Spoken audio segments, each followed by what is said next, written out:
എൻ്റെ bank server down ആണ്, payment ചെയ്യാൻ പറ്റുന്നില്ല. വാട്സാപ്പ് സെർവർ ഡൗൺ ആണ്, മെസ്സേജ് സെൻഡ് ചെയ്യാൻ പറ്റുന്നില്ല. ഇങ്ങനെയെല്ലാം നിങ്ങൾ കേട്ടിട്ടുണ്ടാവും. എന്താണ് സെർവർ? ക്ലയൻറ്റ് ഡിവൈസുകളുമായി ഡേറ്റയും സർവീസും ഷെയർ ചെയ്യുന്ന സൂപ്പർ കമ്പ്യൂട്ടറുകളാണ് സെർവറുകൾ. വെബ്സൈറ്റുകൾ, ആപ്പുകൾ, UPI പേയ്മെൻറ്റ്, എന്തിന് നിങ്ങളുടെ ഫേവറേറ്റ് ഓൺലൈൻ ഗെയിം പോലും പ്രവർത്തിക്കണമെങ്കിൽ സെർവറുകൾ ആവശ്യമാണ്.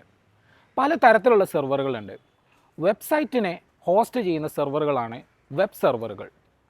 വെബ്സൈറ്റുകൾക്കും ആപ്പുകൾക്കും വേണ്ടിയുള്ള ഡേറ്റ സ്റ്റോർ ചെയ്യാനും മാനേജ് ചെയ്യാനും ഉപയോഗിക്കുന്ന സെർവറുകളാണ് ഡേറ്റാബേസ് സെർവറുകൾ.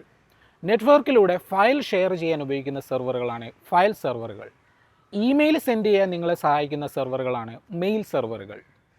24 മണിക്കൂറും പ്രവർത്തിച്ചുകൊണ്ടിരിക്കുന്ന ഈ സെർവറുകളെല്ലാം AWSൻ്റെയോ ഗൂഗിൾ ക്ലൗഡിൻ്റെയോ മൈക്രോസോഫ്റ്റ് അഷ്യൂറിൻ്റെയോ ഡേറ്റ സെൻറ്ററുകളിലാണ് ഇരിക്കുന്നത്. ഇനി എന്താണ് സെർവർ ഡൗൺ എന്നുള്ളതുകൊണ്ട് ഉദ്ദേശിക്കുന്നത്? ഫോർ എക്സാമ്പിൾ, ഗൂഗിൾ പേ വഴി നിങ്ങളൊരു പേയ്മെൻറ്റ് ചെയ്യുമ്പോൾ ഗൂഗിൾ പേ ബാങ്ക് സെർവറിലേക്ക് നിങ്ങളുടെ അക്കൗണ്ട് വെരിഫൈ ചെയ്യാനും ട്രാൻസാക്ഷൻ നടത്താനുമുള്ള ഒരു റിക്വസ്റ്റ് സെൻഡ് ചെയ്യുന്നു.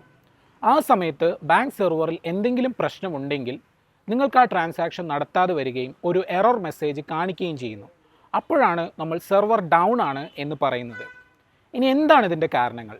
സെർവറിൻ്റെ ഹാർഡ്വെയറിലോ സോഫ്റ്റ്വെയറിലോ ഉണ്ടാകുന്ന പ്രശ്നങ്ങൾ, പവർ ഔട്ടേജ്, ഒരേ സമയത്ത് ഒരുപാട് ആൾക്കാർ സെർവർ ഉപയോഗിക്കുന്നത്, അതുപോലെ സൈബർ അറ്റാക്ക്, അതുമല്ലെങ്കിൽ സെർവർ മെയിൻ്റെനൻസ്, ഇതെല്ലാമാണ് സെർവർ ഡൗൺ ആകാനുള്ള കാരണങ്ങൾ. Now, the next time someone says the server is down, you understand what happened and the possible reasons behind it. വാ മതി പോവാ.